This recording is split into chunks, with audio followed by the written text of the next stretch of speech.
Hello, welcome to Venus Consciousness. We hear people talk about 5D. Oh, we're moving to 5D. The world is ascending to 5D. What is the fifth dimension? We think about our world and everything in the material world as being the third dimension. It's the material plane, it's the physical plane, it's the plane of matter in the sense of everything is energy, but when it comes in and becomes matter, we stop thinking of it as energy. We don't often think of this couch I'm sitting on as being made out of energy, when in fact, quantum physics has proven that as we get smaller and smaller, it is in fact all energy. So if we go by this premise of everything is energy, you can think of the third dimension as energy manifesting as matter and what we see and feel with our senses. The third dimensional reality is also a place where there has been tremendous suffering for humans. The way that I like to think of it is there have been epochs upon epochs of civilizations that with the rise and fall of these civilizations, there has still been war, there's been hunger,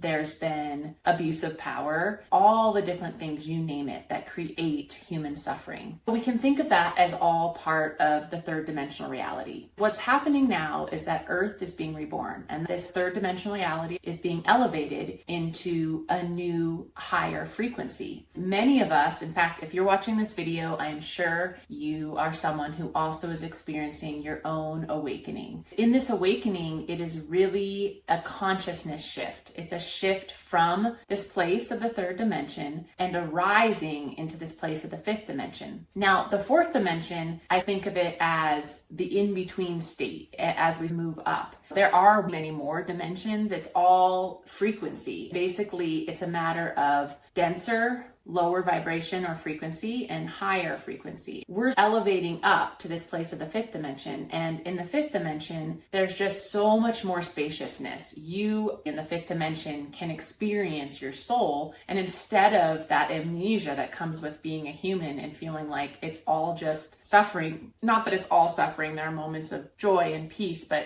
large part we experience the suffering that comes with having a human body, and the disconnect of feeling like your soul or your spirit is often left behind as we navigate. The body goes through all sorts of different experiences, some of them abusive, some of them not so abusive, but always being left behind and or over-identifying with this idea of it's only the body, it's only the third dimensional plane, the material world is all there is. And that feels like death on the inside. It feels like death because the soul knows that there's more than that. The soul knows that the journey is much bigger, that the universe is much bigger. The fifth dimension is a place where all of a sudden you begin to come into alignment. You begin to feel that the soul can actually stream forth into the world, can actually be in this exchange between the body self and the spirit self. There can be this marriage of the two. And when we think of the fairy tales, we often have the dreaming princess who gets kissed by the prince, and we think, oh, it's so outdated. But if you think of fairy tales in terms of archetypes, we have the princess is really the soul that has been asleep, and the prince being the human that you are, that's active in the world. And the two come together in this beautiful true love's kiss. And the kiss basically means it's the coming together of these two parts. It's the marriage between the soul. And when we think about divine marriage, we often think of externally, we think of, oh, in order to have divine marriage, I need to meet my soulmate. But really, divine marriage is your own masculine, your own feminine, whether we think the body and the soul. It's the marriage, the unifying of the duality within yourself. Because we all have a duality, and we can think of it as masculine, feminine, yin and yang, princess and the prince, the soul and the body. There are these dynamics at play that as we come into this fifth dimension, we come into this place of unity and this place of divine marriage. I love this little symbol that's become so popular lately. It's because the heart, it's the two sides. It's two sides, symmetrical sides meeting in the middle. It is love, because really when you get to this place of unity, of integration, of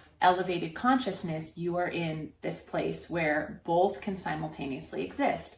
And when the soul is present, when this unity is happening, there is a lot less suffering. It's not to say that it doesn't exist, especially as we're transitioning through these dimensions and we're raising our frequency, we're raising our consciousness, we're realizing that it really is all love. That there are going to be these dips, because as you raise the ceiling, you got to clean out the basement. And we tend to be like, oh, all those heavy feelings, all the suffering, all the lifetimes worth of suffering, whether it's this life and the many lifetimes and iterations you've had of yourself as you've grown through these different pieces of yourself, if you believe it's just one life, or if you're believing that it's been many lifetimes of suffering and of conditioning and of wounding, all of that's in the basement. All of that's in this body that needs to be cleared out, this body that needs to be healed. It's really easy to think of, okay, we're going into the fifth dimension, elevated consciousness. You're listening to this video, so you're tuned in to these type of concepts. It's really easy to get carried away up in the mind thinking, oh, it's all this spiritual place and thing. And yes, it is spiritual. It's also very body-based. It's the body that can't be left behind anymore. It's the union of body meets spirit, those two things together. The body is the temple. We have to really root to rise. I've been saying that a lot on my shorter reels, and that's what it's really all about. It's rooting to rise, because when we get into that fifth dimensional frequency, it is a frequency of freedom. It's a frequency of love. It's a frequency of so many beautiful things, and we access it through this divine body. It's this body that takes us there. So we got to heal the trauma that we came to heal. We came here to heal generational trauma. We are at a very exciting time in human evolution and in cosmic evolution, because we are so supported. We are always so supported from the other side, and they are rooting for us to gather our forces, to gather our courage, and to really do this frequency elevation, which is not easy work. It's slogging through the mud a lot of the time. What comes out of the mud is the beautiful lotus. So I wish you all peace and hopefully a better understanding of this transition we're all in from third dimension to fifth dimension. And if you like this video, please follow the next one and subscribe to Venus Consciousness. Blessings.